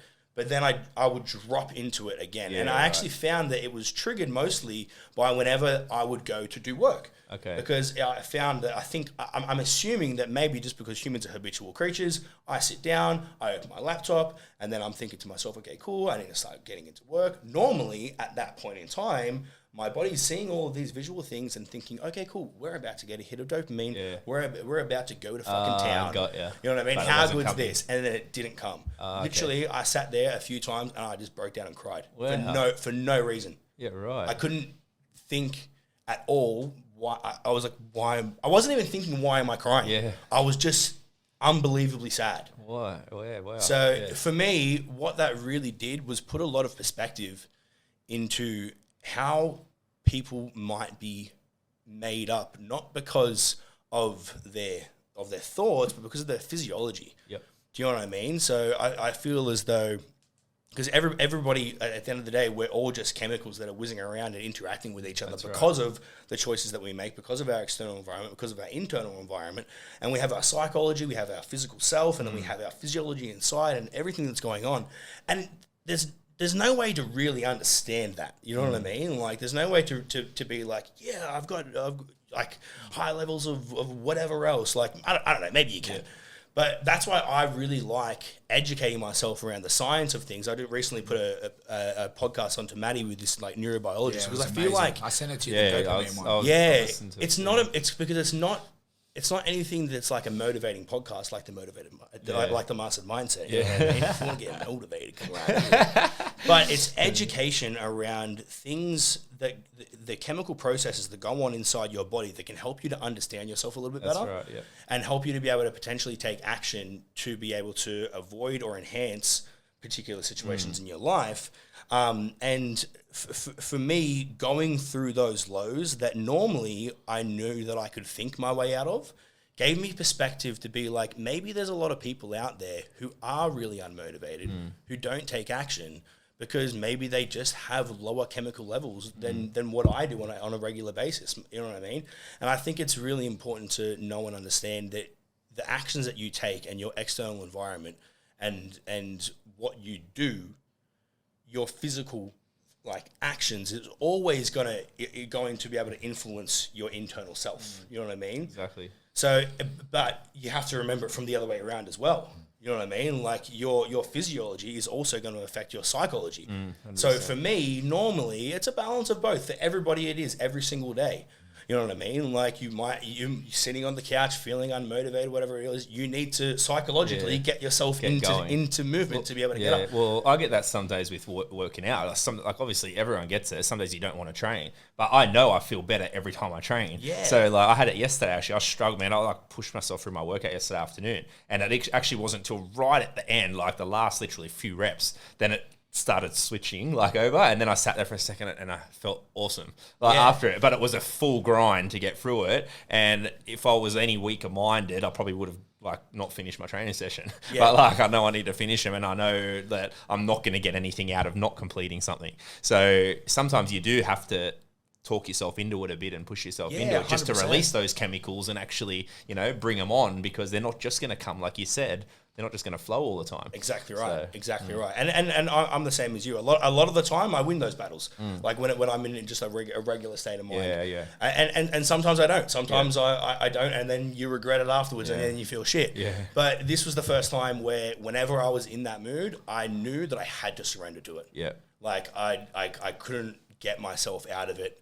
I at least had to go through it until it kind of dipped out. It's really hard to explain. I've never experienced anything rather than putting energy into fighting it, you just put energy into acceptance. It was. I watched so many movies, but I just wasn't even really just to write it out, or I just knew, because if I tried to fight it and I tried to do something, it made it worse. And you knew it wasn't going to last forever. Right? Yeah, exactly right. And I always knew in the moment. I knew this is just the moment. This is just the moment. This is just the moment. This is just the moment. And I knew that I would come out of it. And then by the end of the 3 weeks, I was starting to come back into regular normality. I think I saw you the day before, and I was feeling pretty good. And then I got my medication back, and literally I'm boom. Do you, pretty much straight back to it? Like, so it's nice to see just how much your you know what I mean, your physiology just affects everything. And I think it's just good to have perspective, because some people, you might just be like, come on, get up, get fucking motivated, but if that person's going through like depression or anxiety, whatever it is, but not just because of their thoughts, but because of their actual physical self, it's having that little bit of like empathy or sympathy to be able to see where they might be coming from, because I had never really dipped that low before, was a nice thing to be able to relate to. Have you accepted that? How many times in your life have you been in a position where you're like, I've got to just use my thought process to get through this? Like, millions of times you would have done it. Yeah. How did it feel accepting that you just had to like take on the battle? Like, you tried to take on the battle, then you had to accept it and then just write it out. It just shows how powerful the mind is, but how powerful ADHD is. Like, do you know what I mean? How you just got to, the best way to win this is just to go, okay, I'm just going to ride this out. Yeah, definitely. I think, you know what, I hated it, but I'm also grateful for it, because as three strapping young lads that we are, we probably like to think of ourselves as these strong, resilient people who are pushing through life and never surrender, push hard, work, hustle, grind. And that's a good vision to have about yourself, but we're humans. Yeah. You know what I mean? Like, we're human beings with emotions that should be experienced. Yeah. And I appreciate being able to be vulnerable enough to surrender to that, because I don't like to consider myself as a vulnerable person. Yeah, and I feel you with that. Yeah, but I mean, it's a human experience, right? Like, I appreciate any human experience. Like, the only other time I'd really kind of gone through anything like that was when I had gone through that breakup, you know what I mean? And for me, I grew a lot from that as well, because I felt like my world was crumbling, you know what I mean? And I had never really felt emotions like that before. And it sucked so much in the moment, but you can learn so much. I always like to say you can learn so much from being in a dark place. Oh, 100%. It's just that right in that moment, you can't see the light. You know what I mean? But like, it's like I feel like I've never said this before, but this is a cool analogy. The universe is talking to I feel like when you drop into a low like that, or whatever it might be, or if you're in a really dark place, it's like you're trapped in this room and someone's just thrown you in there. They turned off the light, they locked the key, and they can't get out. And you don't even know what's in there. Yeah. And then all of a sudden you get out of it and somebody turns on the light and you can see all these new things that have popped up around you. You're in a brand new space that you've never been in before. Yeah. You know what I mean? And you can take those things with you in your life and be like, wow, I learned a lot from this and I can move forward from this because I surrendered to that vulnerability in the moment. And even I like that analogy. And to be honest with you, even with a lot of things, even in my life, I was saying this to Maddie the other day actually, is if I'm feeling shit, and this is before all of this as well, if I'm feeling shit, or if I'm feeling down about something, or if I'm feeling angry about something, a lot of the time it's instinctive to just push it away. You know what I mean? It's an instinctive to just be like, no, I don't want to deal with this. No, I'm better than this. No, I'm moving forward with this. No, I want to be positive. I want to have the master mindset, and I want to go through it. But sometimes I don't think it's a bad idea to let that dwell, because it's there for a reason. Universe wouldn't have put you there if it wasn't supposed to be through. Exactly right. But it's a matter of not letting it consume you or control you, but dancing with it for long enough to understand why you're feeling that way. Just experience it for what it is. Like, exactly right. Like what you said earlier on. Like, if a lot of the time, like one of my favorite little analogies that I have is don't shove a shit under the rug, because a lot of the time people have shit they don't want to deal with. Maybe it's emotions that they experience. Maybe it's feelings that they have. Maybe it's did I say relationships? Maybe it's relationships they have with other people. Maybe it's things they need to do. Whatever it might be.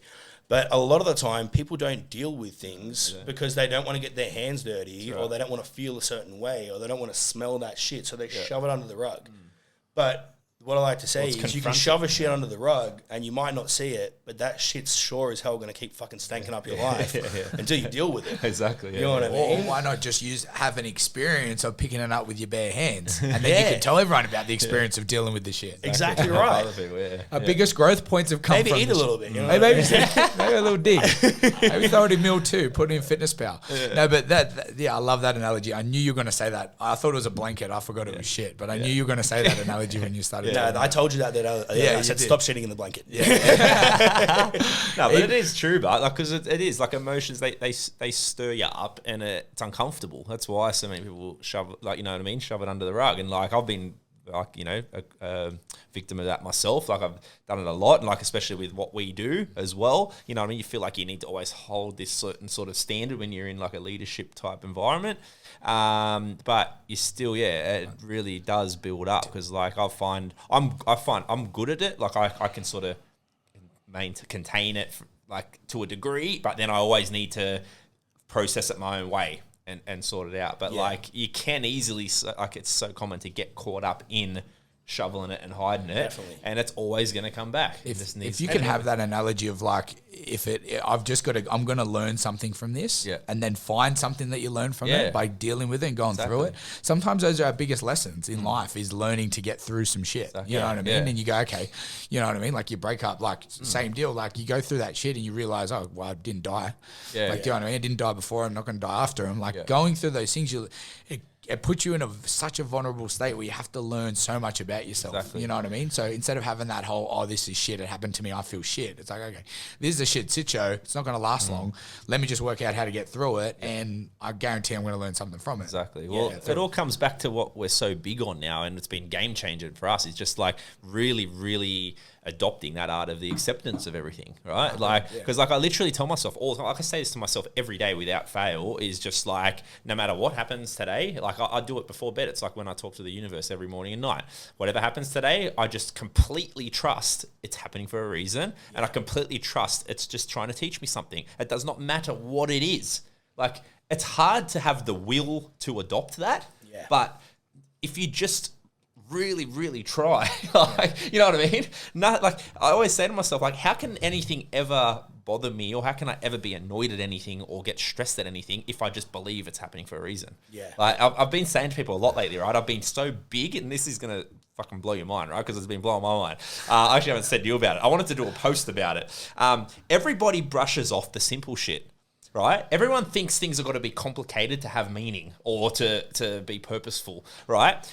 All the simple fucking quotes and memes and all that shit, all the easy ones, everything happens for a reason, fucking all that sort of shit, right? All the real basic ones are the ones that are fucking like powerful. Definitely. Everybody brushes them off. All the real easy, simple shit. Like, nah, there's got to be more to it. No, there's not, and it's fucking true, because where's the secret post? Exactly, you know what I mean? But all those simple quotes, like fucking, you know what I mean? Like, throw something out. Like, if I've got a little bit of a mind back there. You know what I mean? Get it done. Just do it. Get it done. Just do it. Yeah. But like, you know what I'm saying? Like, yeah, of course. I get you. Those simple things. You just keep everything basic. It's always like the way to go. They just get brushed all the time. You know what I mean? And I just feel like it's huge. I've been coming back to that sort of stuff heaps lately. Like, I'm always saying to myself, everything happens for a reason. You know what I mean? And like, it's just, it is what it is. It is what it is. Yeah, well, that's another one. It is what it is. And like, you know, so keep it simple. Like, exactly. People complicate shit for no reason, and then it's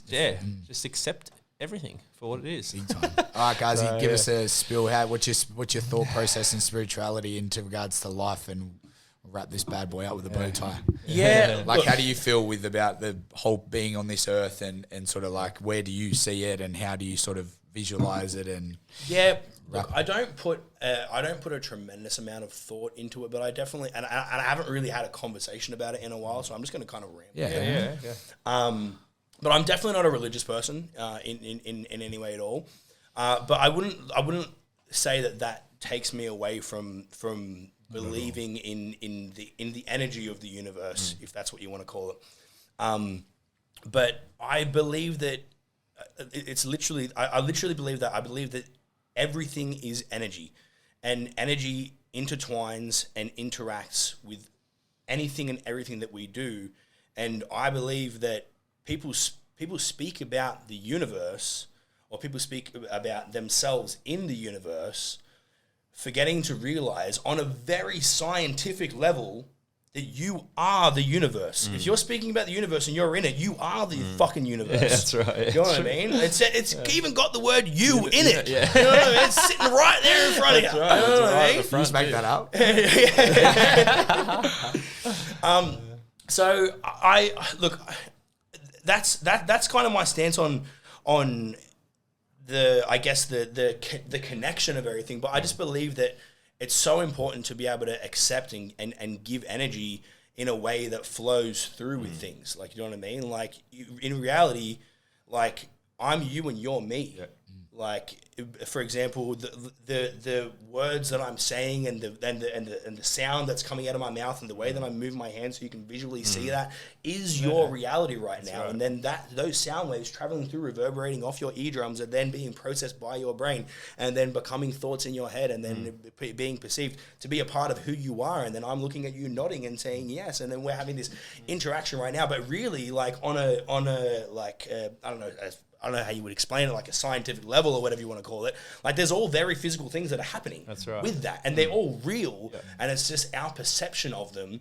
We can't see that because we're not built to. Because if we did, nothing would make sense. You know what I mean? So nothing I feel like evolution has put us in an advantage where we can't see all of the things that we're not supposed to that connect us to everything, because we're here to survive and adapt and create the life that we're meant to live. And if we were perceptually open to be able to see everything, then it wouldn't, you know what I mean? It's like it wouldn't be a game then. Yeah, you know what I mean? Like, exactly right. There would just be so much going on. And then the aim of the game is to, I love that analogy, but the aim of the game is to avoid ego, and just like flow through connecting energy. And that's like that book I just gave you. That's Insight 3. Everything is energy. That's literally exactly what you said. In a flow state is exactly what they're highlights projecting. The importance of presence too, right? Because you need to feel. You can't see everything. You know what I mean? It takes it's trust and feel and knowing. And that's why people, they say like, oh, I just had that feeling, or you know what I mean, or like there was just something speaking to me, or it was or a gut feeling. Even simple things like, for example, pheromones. Like, for example, like females, when they're coming into like ovulation, they produce pheromones that men then become more attracted to them. Yeah. Neither of them know that's happening. That's right. Yeah. You know what I mean? You don't fucking know what you're doing. You're not going, pheromones, get it. and those guys going, I can smell pheromones. You know what I mean? But that is literally what will create something that makes you feel drawn to someone. Oh, wow, I just had this feeling. I was connected to them. I can't explain it. I just felt so good. Yeah, you can't explain it, and you shouldn't, because if you did, that'd be weird. You know what I mean? Like, that's why you're not attracted. That's pheromones. It's like why you're not attracted to everybody, right? Yeah, like, exactly.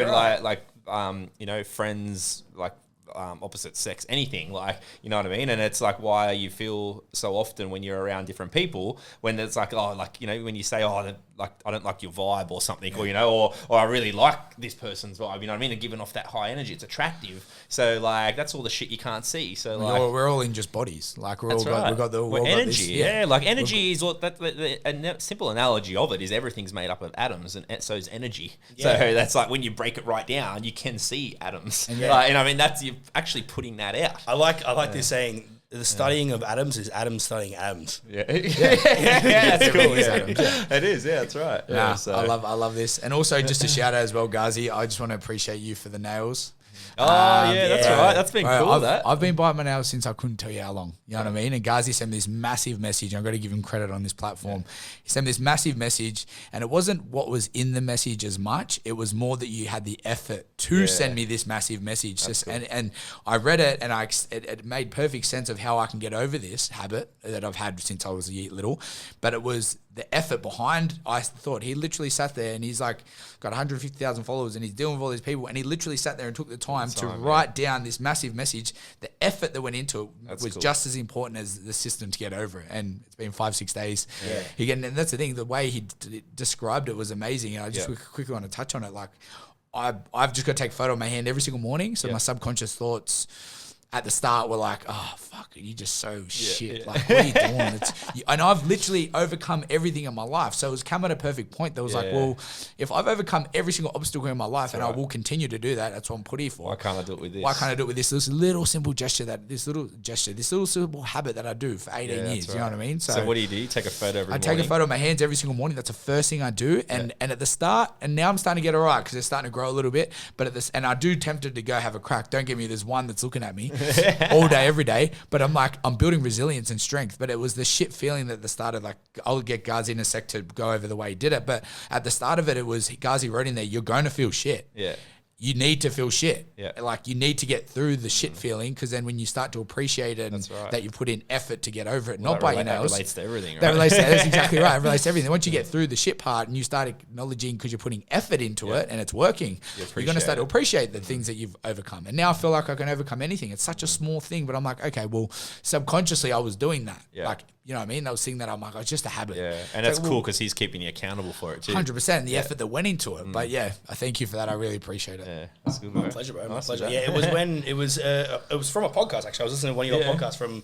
It was, I'm not too sure when it was. Zab was talking shit. Yeah, it was one of the ones where Zab was talking shit. So honestly, it could have been any of them. No, but Gamble, you had mentioned it on there. You know what I mean? And to be honest with you, I always take a little stab at Gamble. Always, because that's the one thing that everyone can take a stab at me for. If there was only two things. One was the nails, and two was the receding hairline. Yeah. Now you're bald. Can't stop me. Bald, mad nails. But I remember hearing him speak about it, and I was like, I'm going to send him this little thing on. I'd actually tested it out with my cameraman Jerry, and it had worked pretty well for him. I'm not too sure if he's still doing it or not, but anyway. But the whole premise around it is to be able to identify your habits. Yeah. So a lot of the time, again, people just habitually do things without recognizing or realizing or understanding them. So the first step is to like just recognize what are the cues for this happening. So I told Maddie, I said, like, for the first couple of days, don't even try to stop biting your nails. You know what I mean? If it happens, it happens. That's okay. But be aware of when it's happening, because there's very likely particular times of the day where you bite your nails more, and particular times where you do it less. And there's very likely going to be cues, whether that be a location-based cue, whether that be an emotional cue, whether that be you're feeling stressed, or maybe you're excited, or maybe you're watching the footy, or whatever it might be, driving, where it happens more. So just be aware of when it happens, because then at the very least you know that this is when it happens. You know what I mean? And then I also told him as well, I said, like you mentioned, take a photo every single day at the start of the day, because I know that Matty doesn't like the look of his hands because of the habit that he was doing. Yeah. So if he can then take a photo, put the problem in front of his face every single day. Literally, the first thing he does every single day, you have to look then at you're dealing with it. So then now, every single time that he goes to bite his nails, you know what I mean? Boom, that image comes into his head. And then it's a matter of putting yourself in an uncomfortable place to deal with something that you might have been either one, completely unaware of, that was affecting you and controlling you, or two, maybe you did know that it was happening and you were shoving that shit under the rug. You know what I mean? But I think it's a really important thing to be able to, again, for people to be able to recognize the pains and problems that they have in their life. Because I always like to say that people are only really ever make two decisions when it comes to anything in life. They're either trying to move away from pain or avoid pain, or they're trying to move towards pleasure. That's right, yeah. And that's it goes either way. And some people are pulled more by pleasure. Some people are more motivated to move away from pain. I personally think people, and well, at least for me, people are more inclined to move away from a painful situation than they are to move towards a positive one. 100%. And we're always told to, chase your dreams, envision a bright future, be positive. And I'm not in any way at all saying that you shouldn't do that. You 100% should. But along the way of life, distractions come in, doubt comes in. That's right. You know what I mean? Whatever else comes in. You are more inclined to move away from it. Yeah, those dreams become just a hope, just a wish, just a want that's out of reach. Or you forget about them even. Or you, exactly right. Or you completely forget about it. You know what I mean? But if you could deal with the pains and the problems that are holding you back from reaching that destination, that's in the moment. And I think that's why I like dealing with it like that, because I'm very in the moment, I'm very in the now. So if I can stop trying to hide from the problems that I have and the pains that I have in my life, and I can recognize them and I can acknowledge them and I can put them in front of my face, or get Gamble to put them in front of his face, that's cool. You're probably going to be more motivated to move away from that because it's in the moment. And the more you move away from that pain, automatically, the more you're moving towards pleasure. And then the more the more and more steps you take, all of a sudden, that pleasurable future becomes more in sight. It's no longer out of reach. It's like, I'm doing this. I can see the progress. You know what I mean? That was the juice. Yeah. I like to say that two people could stand in front of a mirror, you know what I mean? Two completely different people that could have exactly the same body, you know what I mean? And one person could look in front of the mirror and they could be unhappy with their body at that present moment. Right. And they could say, I am so excited to get into the gym. I'm so excited to change my life. And I'm so excited to envision the body that I'm going to have. Respect. You know what I mean? And that's great, you know what I mean? For a lot of people that works. Other people, they might look in the mirror and they say, I feel like fucking shit and I need to deal with this right now because I'm not going to let my life keep going down this spiral because I can only imagine how bad life would be. And they get in the gym and they both go and train. They're both motivated and going into the same place, but they're motivated by either moving away from pain or moving towards pleasure. Exactly. So I always like to say, you can really like pleasure and positivity and forward thinking and dreaming, hoping, wishing is an extremely powerful thing. But don't be afraid to embrace your pain and turn your pain into power. Love that, man. I felt that. I felt that. That was good. Yeah. I don't know what. We're going to wrap it up with that. Thank you, awesome, Gazi. That was good. Yeah, that's what the name of the episode is going to be. Nice. Yeah. Great way to wrap it up. Bro, before we go out, let's do the old typical where do people find you, brother? Well, I'll tell you what, I'll keep it nice and simple. Yep. Come on at me right on Instagram. Yeah. Right on Instagram. So I got my Instagram, which is just at glute.guru. Or if you wanna watch my noggin for a little bit longer, you can go watch my YouTube. Just search Glute Guru. It'll come up. You'll know who he is. Yeah, you won't be disappointed, guys, and you definitely won't scroll past it. It'll catch your attention straight away. So, man, thank you so much. Blessed to have had you here. Absolutely grateful for you to have given up some of your time to come in and speak with us. That was a fire conversation, man. So I think people are going to get a lot of value out of that. Grateful. Thank you for everything, Gazi. Yeah. And I've no doubt that the places you're going and the things you're going to do, you're going to just keep killing it. As you are, you know what I mean? You're put on this earth as a natural born leader. Keep doing what you're doing, keep hustling, and move towards pleasure, but give pain a crack as well. Exactly right. Exactly right. All right, guys. Over and out. Till next week. Love you, boys.